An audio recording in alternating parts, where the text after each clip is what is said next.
হরে কৃষ্ণ। গীতামৃত সিরিজের এই নতুন পর্বে আপনাদের স্বাগত। আজ আমরা প্রথম অধ্যায়ের 10 নম্বর শ্লোকটি আলোচনা করব। এখন পর্যন্ত আমরা দেখেছি যে দুর্যোধন উভয় দলের সৈন্যদের দর্শন করছেন। এখন এই শ্লোকে তিনি উভয় দলের সামরিক শক্তির একটি তুলনামূলক বিচার করবেন। এই রকম উভয় দলের তুলনামূলক বিচার করার উদ্দেশ্য কি? দুর্যোধন পূর্বে বর্ণনা করেছেন যে উভয় পক্ষেই বীর যোদ্ধারা রয়েছেন।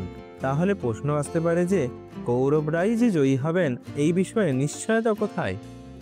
সেই জন্যই দুর্যোধন এখানে বলছেন, অপর্যাপ্তম তদস্মাকম বলম ভীষ্মাভিরক্ষিতম পর্যাপ্তম তিদমে তেষাম বলম ভীমাভিরক্ষিতম।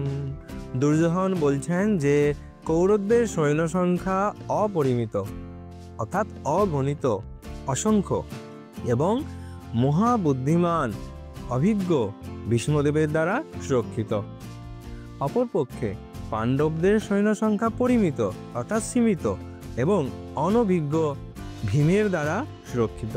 এখানে উল্লেখযোগ্য বিষয় হলো, ভীম যদিও পাণ্ডবদের সেনাপতি ছিলেন না, তবুও দুর্যোধন এখানে ভীমের নাম নিচ্ছেন, কারণ তিনি ভীমের প্রতি ঈর্ষাপরায়ণ। তিনি জানতেন যদি এই যুদ্ধে তাকে মরতেই হয় তাহলে ভীমের হাতেই তার মৃত্যু হবে।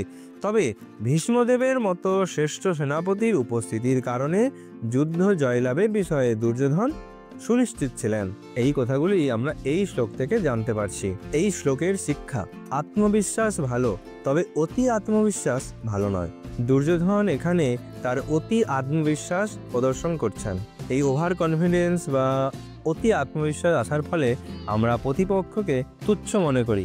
এর ফলে আমরা সজাগ বা অ্যালার্ট থাকি না। আমাদের মধ্যে একটা ক্যাজুয়াল ভাব চলে আসে, যার পরিণামে কি হয়? আমাদের পরাজয় হয়।